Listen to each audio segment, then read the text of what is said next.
Okay, so today we have Dr. Dominic Dizon. He received his undergraduate medical school degrees from UC Davis. He is board certified in internal medicine and has been the medical director of ambulatory care for CRMC since 2004. And he and his wife have been blessed with 8 kids. And so Dominic's going to talk to us a little bit about sanctifying family life. And so Dominic, I'm going to go ahead and swing it over to you. Thanks for joining us. Thank you, James. It's a pleasure and an honor to be invited and to be part of this. I think this is a great effort, and I wish you luck, and hopefully we'll get continue with good speakers. So today, like James was saying, I'll be talking about sanctifying family life, 10 practical tips on parenting. And I'm not saying this because I'm an expert, because probably there's nothing further from the part, but because my wife and I, like James said, blessed with 8 kids, and they range from age from 8 all the way to 22. And so through the years, we picked up some kind of just practical tips. It didn't work with one kid, and then we tried with the other. So it's a cumulative effort. It is a vocation, which I'll talk about. So I'll start with saying that, sometimes in our life, we approach crossroads where we make a prayerful conversion or a new beginning, or we see our calling from God and what this means for us, or we see his will for us, or we amend for our past faults, or finally we live as he wants, as a saint and an apostle in the middle of that normal life, in the middle of the world where we live in. So today I wish to encourage you, all of you, to prayerfully consider your family life as your divine vocation. As a husband and father, wife and mother, it is your call to be God's instrument for grace, for peace, and holiness in your family. So one day I went to a monthly breakfast by the Catholic Professional Business Club of Fresno, and our speaker was a guy by the name of Bear Wozniak. He's an author, radio host in Waikiki, and professional big wave surfer. And I remember his speech. He said distinctly, he said, when we all die, we can't bring with us our material possessions, our degrees, or our accomplishments. The only things we can bring up to heaven are souls, as many souls as possible. In the same token, Jim Stenson, whom some of you know, is a author of books on fatherhood, and this one, Preparing for Peer Pressure. One of his anchor. He's a educator. He started professional schools and all boys schools in the Boston and Chicago area. So Jim said that life keeps, fatherhood and family life keeps mentioning that when we die, it doesn't matter how big our house, how fancy our car, or how rich our bank account is. The main question God will ask us is, what did we do with the souls that he entrusted to us? Most importantly, in my case, what did it do with the souls of my wife and my children? This, in essence, is our vocation.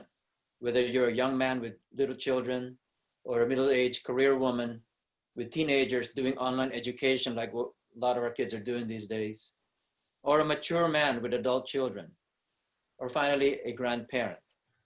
Your vocation as husband and father, wife and mother, is a lifelong calling. So let's begin to consider these approaches to forming a holy family life. So first approach is your personal struggle to live as a saint, to live as a son of God or daughter of God at all times, is what will sanctify your family. And sanctity in particular terms means sacrificial service. In other words, how you struggle to grow in virtue in a life of prayer is the direct and most effective way to make your whole family a place where Christ is loved and Christ is served. The essence of holiness begins with parental holiness, your own holiness. So first practical tip is this. The best way to teach your children virtues is to live it. Okay? So I say this because I'm a father and husband. I say this especially true of me as a father. I think it speaks volumes when my kids, when your children, especially the little ones, notice the little details of how you practice your faith. the way you genuflect in front of the Blessed Sacrament, or how you do the deep, profound bow in front of the altar with the Blessed Sacrament is present. The way you say your vocal prayers, the manner of dress, not just for you, but for the whole family at church. But also the way you interact with other people, how you would protect your wife in front of your children, and how you would show respect for your parents, meaning their grandparents, in front of them. They all notice this and they learn. So we follow that with practical tip number 2. Both Jim Stenson, who I introduced earlier, and I'm sure most of you know Scott Hahn, Dr. Scott Hahn, whom James knows really well from Franciscan. So both Jim and Scott both harp on the fact that there is that liturgical language at home, which is the essence of the domestic church, which is especially important these days of quarantine, where it's hard for us to attend the community church. So you are the church in essence. You are the domestic church. So this language at home includes the words, please, thank you, and I'm sorry, right? Don't be afraid to start teaching this to kids, no matter how young they are, because this is how they learn from the get-go. Because this is where it all starts. Start practicing this at your own homes. Third practical tip. Always try to gather the family together at the dinner table. So I don't know about in your house, but at my house, the dinner table is usually where all the action takes place. So it's a natural starting point for family discussions. So as James mentioned, I'm a physician. I actually just recently retired from UCSF Fresno after 20 years. They let me keep my rank of full professor, but I actually started my own practice just almost a year ago. And a couple of weeks ago, we started our second site, my wife and I. So we've been really busy. And my wife also, even with 8 kids, she still works as a dentist. So now she's down to 1 day a week practicing as a dentist, but the other 4 days she helps me here in the office. She's our office manager. But no matter how busy we get, me in the hospital, in the emergency room, or in the clinic, we make sure that both of us are home by 6 or 6:30 p.m. the latest, because we know that's when most of our kids are home. So dinner time is family time, and this is where most of the action happens. This is where most of the home education also starts. So discussion points like talking about virtues, matters of faith and morality, science and the arts, or even politics. You know, we're in election year, so that's pretty hot on our dinner table right now. So not only that, it has become a place where family decisions are made. You know, so you know we usually have a Christmas party that we host for all our friends. You know, so we had to think about the theme for that, who to invite, which friends, which classmates, because we can't invite everybody. The discussions on, we usually try to do homemade Halloween costumes every year. And a couple of years we won first place for that, thanks to my wife and her creativity. And so this is when we decide what Halloween costume theme to make for that year, where to go for family vacations, you know, who does the babysitting on which child, and how to divide the chores.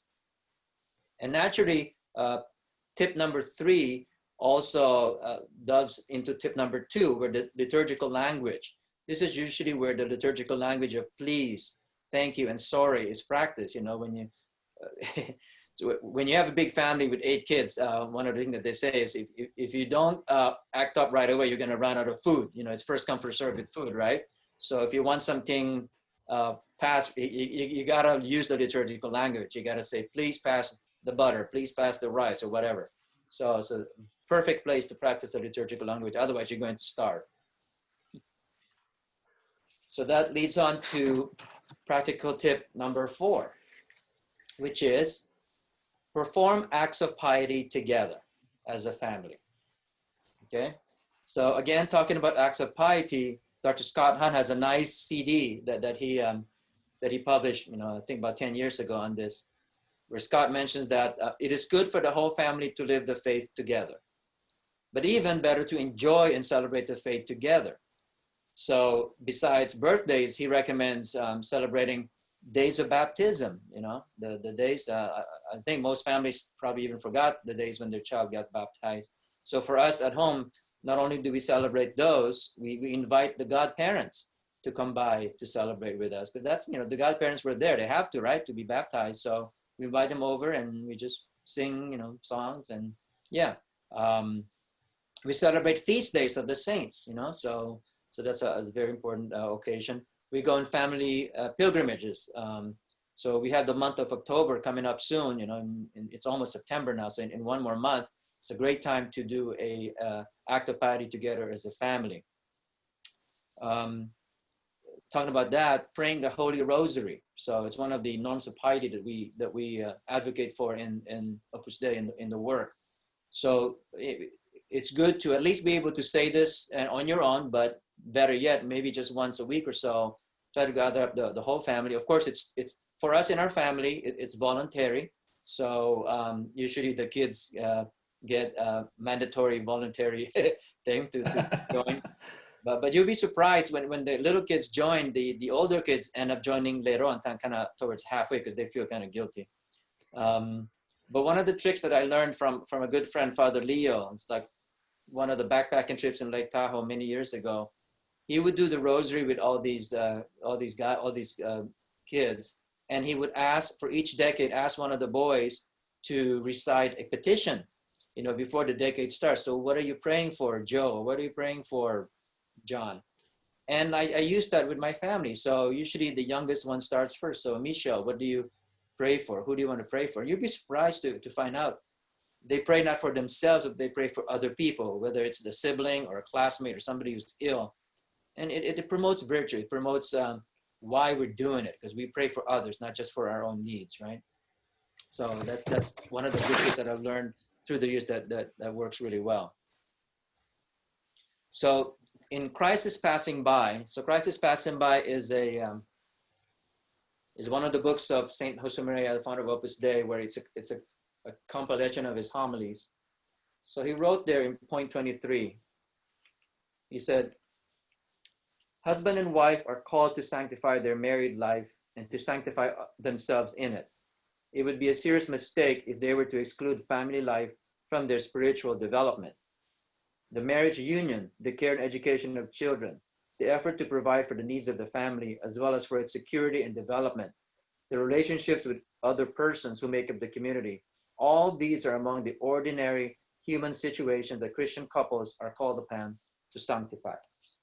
So that leads us to practical tip number 5, which is celebrate milestones and achievements together as a family. So earlier we talked about celebrating birthdays and baptismal days. So talking about birthdays, half of our kids, or 4 of our kids are now, adults or approaching adulthood.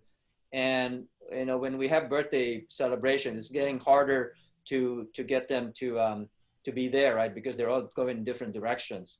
But then when we tell them, this is that one time of year that you want to make that sibling of yours special.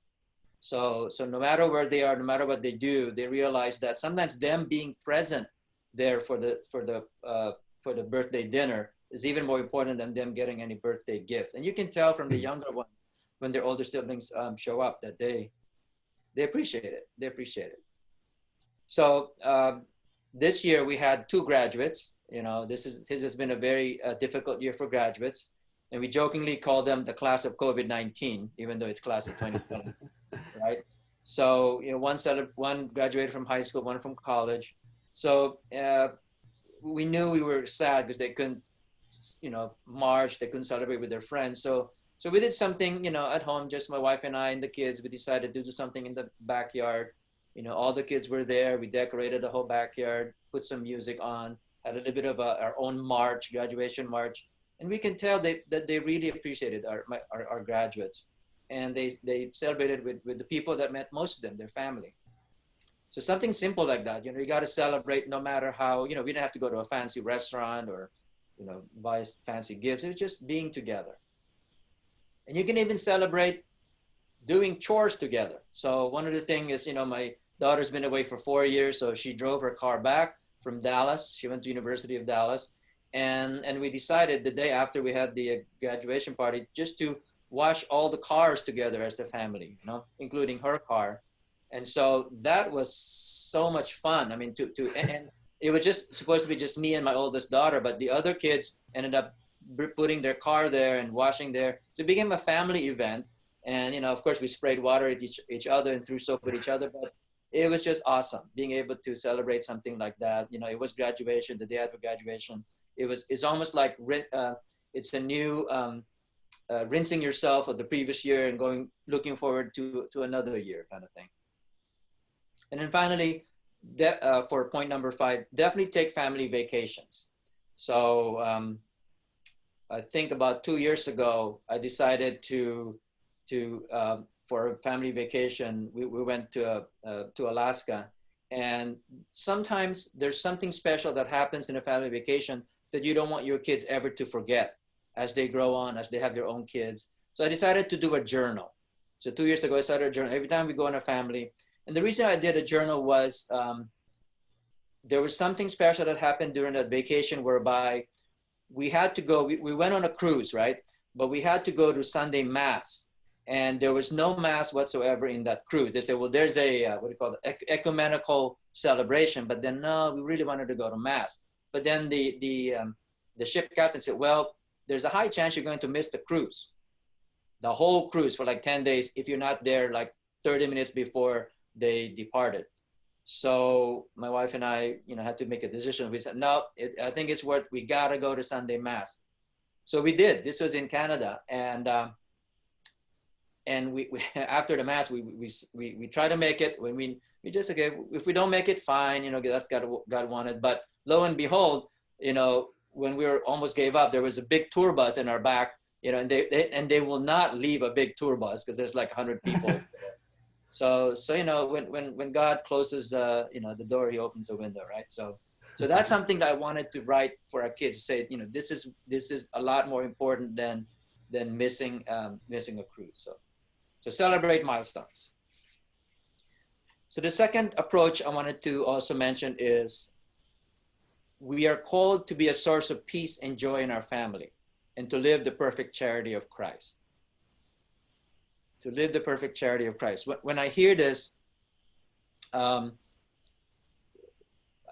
another story, I can't help but remember one of the stories where, you know, I used to have a home office at home, and I was so proud of that home office because, you know, I worked hard for that. I worked hard for my degree. I had my own desk, all my diplomas, achievements, whatever.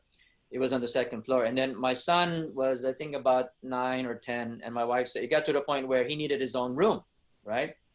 And so I said, well, get Mary's room or Bernadette's room. Leave my room alone.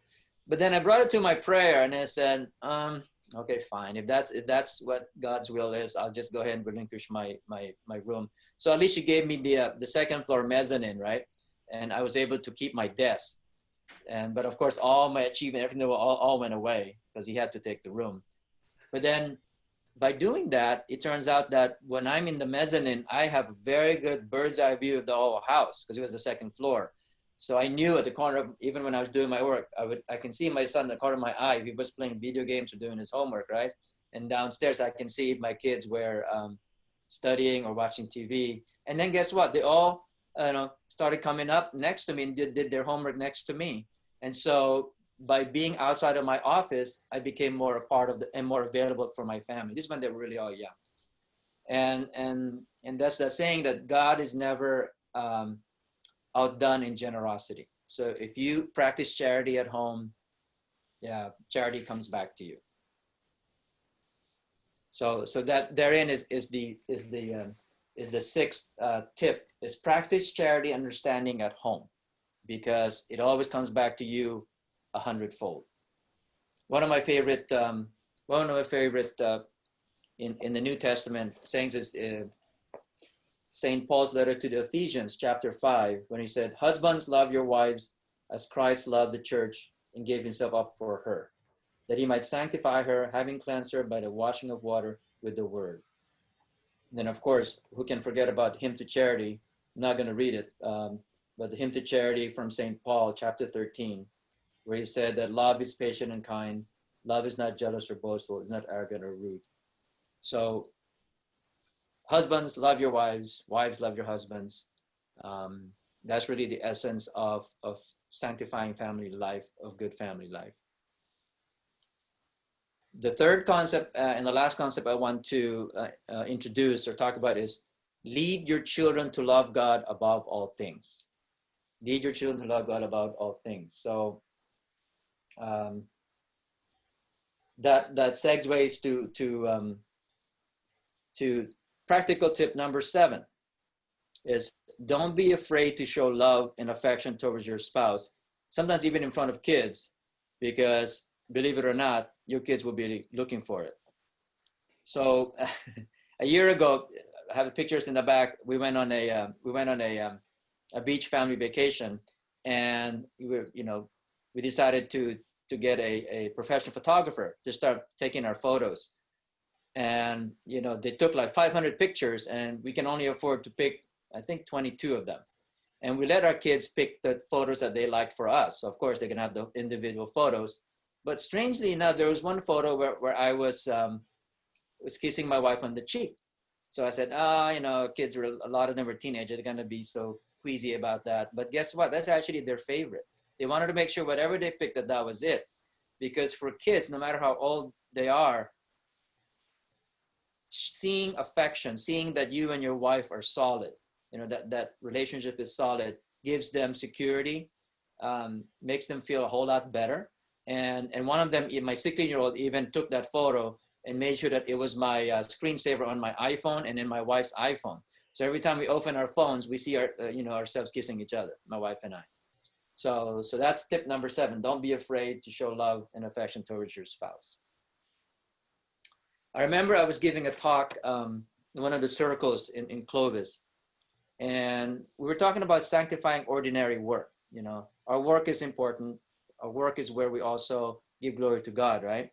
Now, one of the guys sort of had a light bulb in his head just pop up, and he was stricken by what I said about thinking of our work or our profession as a calling or vocation, and doing it to the best of our abilities in order to sanctify it and offer it up to God. And he said, it's like work that's well done is a mirror that reflects unto God. In essence, work of God, Opus Dei, he said, that's what he's been trying to tell his wife all these years, that his work is more than just to pay the bills. It's something higher than that. So I told him, yes, I agree with you. I'm glad you got that point from my talk or from that evening. But then I also told him, there's a hierarchy, right? If work is your vocation to sanctify God, then something higher than work is your family, right? So the hierarchy should always be God, family, and then work. God, family, and work.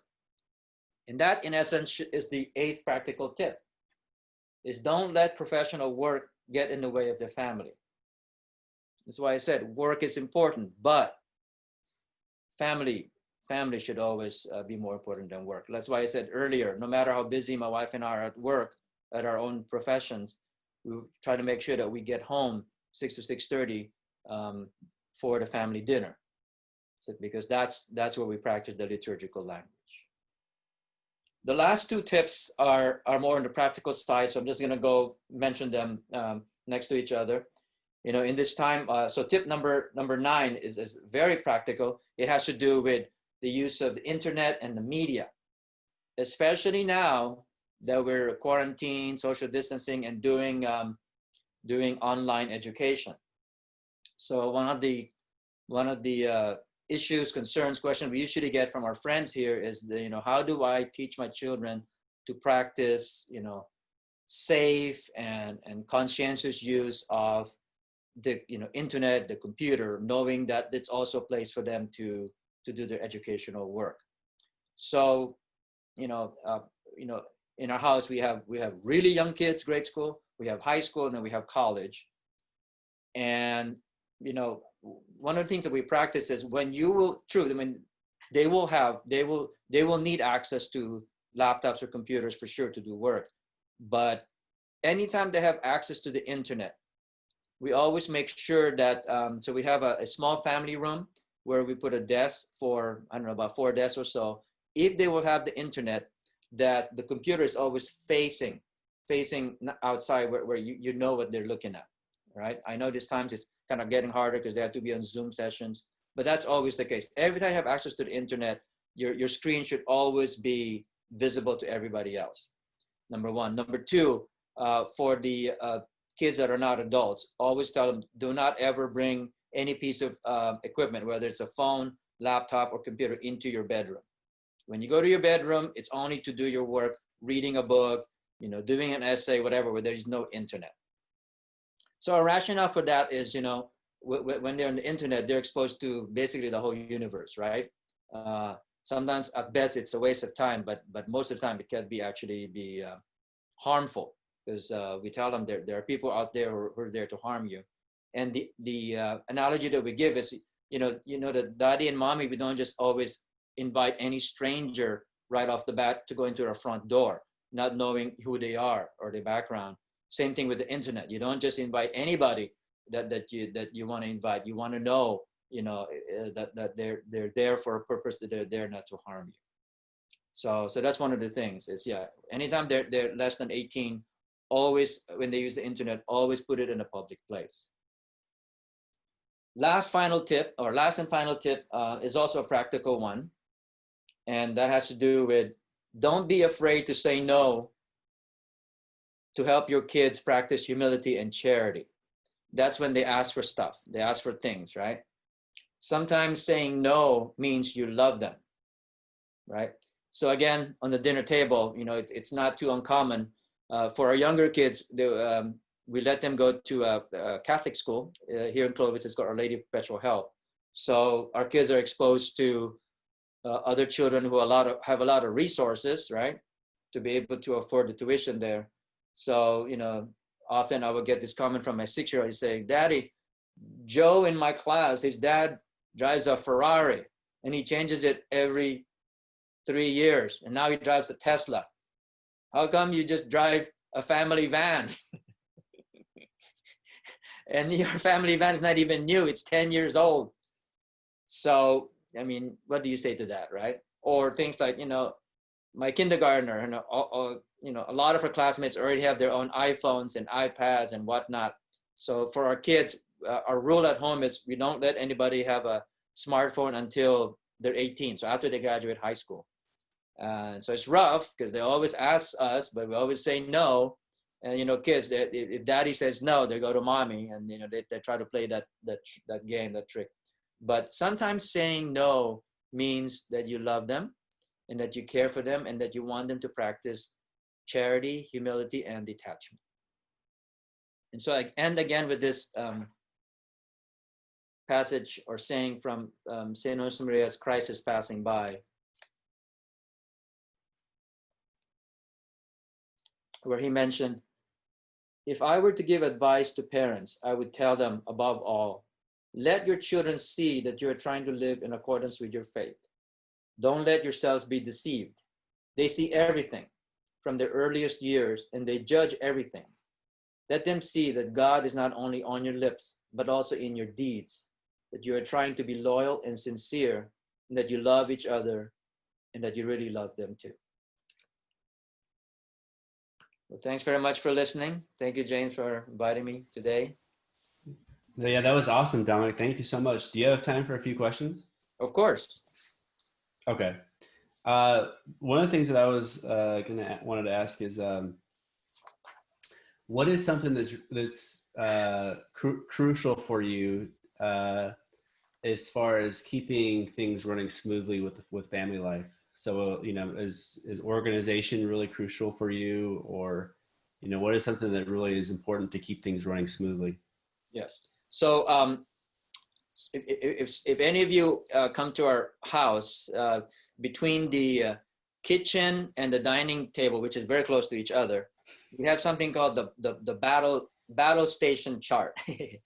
The battle station chart. So in the beginning, where our kids were younger, my wife and I would be the ones writing all the stuff there. So in there's always a calendar, and the calendar is changed every month, right? So every month, we have 8 kids, and oh my goodness, all their schedule. And back then, only my wife and I were driving, right? So we have to know exactly where each kid is at what time and where they're going for sports, whatever. practice, whatever.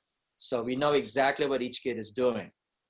And it worked. And that's why when we're having at the dinner table, when we had these discussions, a lot of us look back at that battle station, but oh, okay, he's doing this. And then as some of our kids started driving, oh my goodness, yeah, it made it even more crucial that we know which kid is driving what kid and what time and whatnot. And guess what? Over the past, I don't know, 2 or 3 years, guess who's filling the battle station? It's not me and my wife anymore. It's the younger kids. Sometimes even the youngest kids, because you know the older kids, they say, that's too corny or whatever. But it's the younger kids now that check each and every. So next to the battle station, there's a little cork board. So if anybody's calendar, they already got it, and they pin it in there, so we know. Oh, okay, here's the mass, whatever. And it's the younger kids that fill those up now, and you would be surprised. They would feel, oh, we're gonna go on our family vacation that day, and they put a star on it. So it's kind of neat to see. Yeah. So in order for the family to run smoothly, you got to have order. You got to practice order. And for us, that battle station chart was the secret. Mm. Yeah, that's awesome. What about how do you address the needs of all your different children? So, you know, making sure, how do you keep track that you're keeping that relationship going? You're attentive to each child's needs and what a virtue they may need help with. How do you address that, or how do you go about that, keeping up with it all? That's a great question, James. So I've tried different things through the years, James, and probably the thing that's helped most for me is so now with my smartphone, I have a list each and every child. I put in, even my wife, I put in there. And I put in there kind of like when I go on talks with them, I put in things like there's always something about their health. You know, how are they doing? Some of them might be taking medication. How are you doing? Are you getting enough sleep? There's always something there about spiritual life that I ask them. And I put down notes. There's something there about their school. There's something there about their friends. There's something there about charity, how they practice charity at home or at work. So for the younger ones, and sometimes they're the ones who would remind, Dad, it's time for my weekly. So I try to converse with them, even if it's just 5 minutes, you know. So let's sit down, Daddy and whatever, Michelle. Okay, say, Michelle, your friends, blah, blah, blah, 26 friends from your class, who are, I actually learned a new word. It's called a frenemy. So there's friends, there's enemies, and there's a frenemy. And so I said, what's a frenemy, Michelle? Oh, it's a half friend, half enemy. Okay. So who dropped off your frenemy list and is now a friend? Who's now an enemy? Luckily, there's not a whole lot of enemies. It's usually boys that are enemies. But so yeah, so I start with that, because once you start with that, they loosen up. And then I ask her about, so what do you do for your prayers now? Do you still do your morning prayer, your evening prayer? You know, how are you doing in school? How are you doing that math homework, whatever? And are you getting enough sleep? You know, are you eating 3 square meals a day, the kind of stuff. So I try to make it more personal to each kid. The younger kids, they love that. They actually look forward to that. Now the older kids are not as no. I'm a physician, right? So when I see my patients, it's an appointment time, you know, 15, 30 minutes, whatever. But teenagers don't work that way, right? You don't make an appointment with them and say you got to be there at 10:45 on Monday. No, that's not going to happen. So I try to how do you say a lot of it's kind of almost like spur of the moment, but ad lib, that's it. I try to ad lib a lot. So sometimes I would be driving with my son. We're going to pick up something for sports or go to some of his practice. That's the time. That's the time to get him when it's just me and him driving in the car. You know? So which schools are you applying for college? You know, how are you doing with, you know, with that friend or that friend? And same thing with my older daughters. You know, you gotta get that moment. Sometimes she will call from college, and then that's my only chance to try to see how she's doing. And I have the same list, you know, you have the same friends, you know, sleeping well, blah, blah, blah. So you have to have that constant special, which is you and that child. Even if it's just once a month, I think the child needs that. Yeah, that's awesome.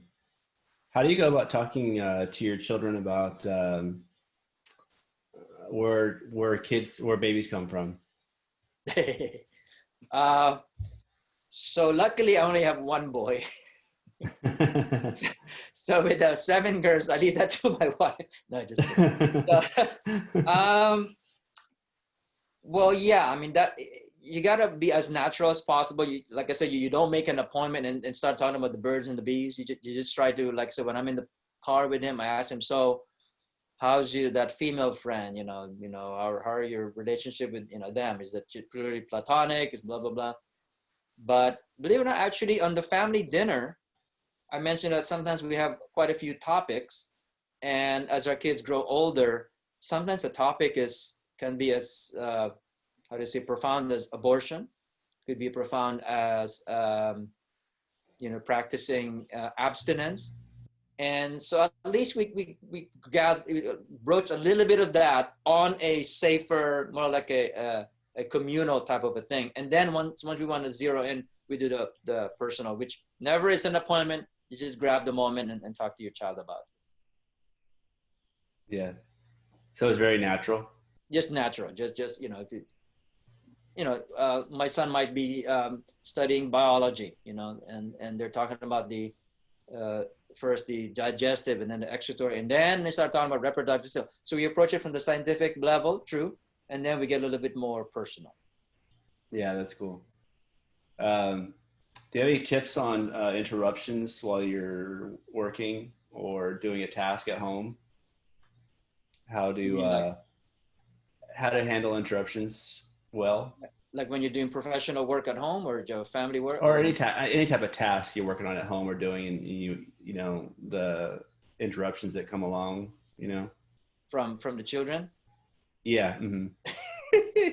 Mm-hmm. um, well, like one of the tips said, it's always good to practice charity and understanding. True. One of the virtues that we do try to teach is the virtue of how do you say, the virtue of not being angry, being humble, and so in the past I would, it would be a lot harder for me to do that.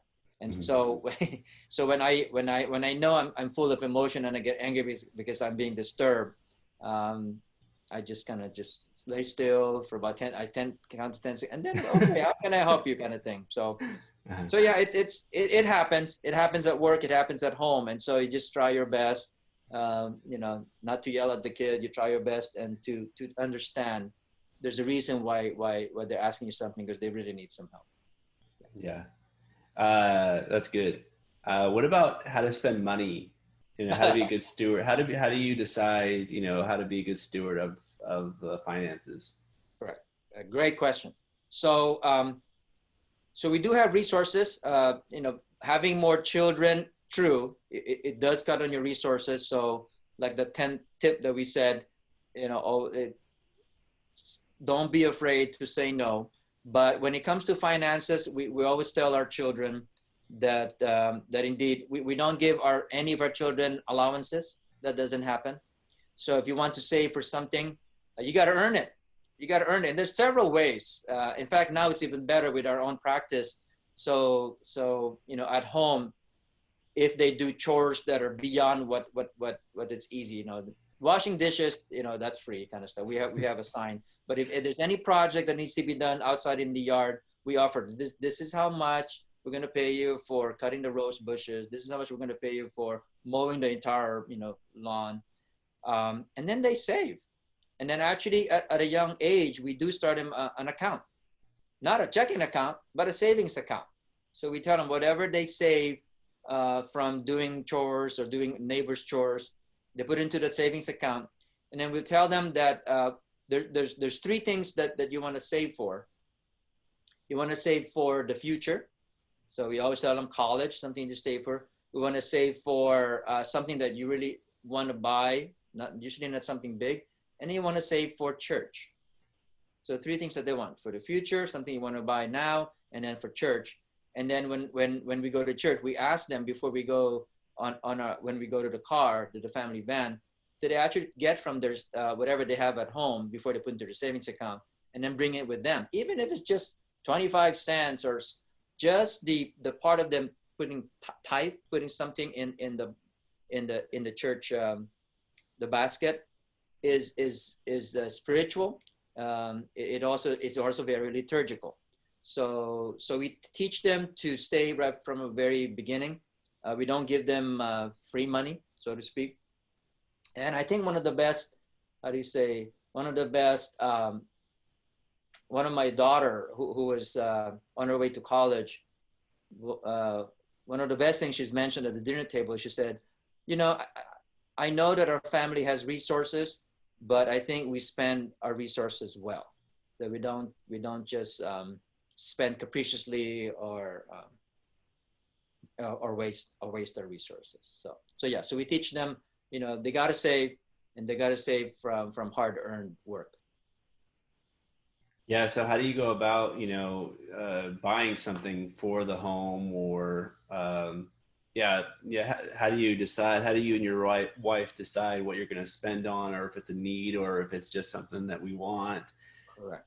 Do you guys pray about that? Talk about that? Of course, every day. And especially now, because I see my wife at work. I mean, I see my wife at home definitely, but she's also my boss at work.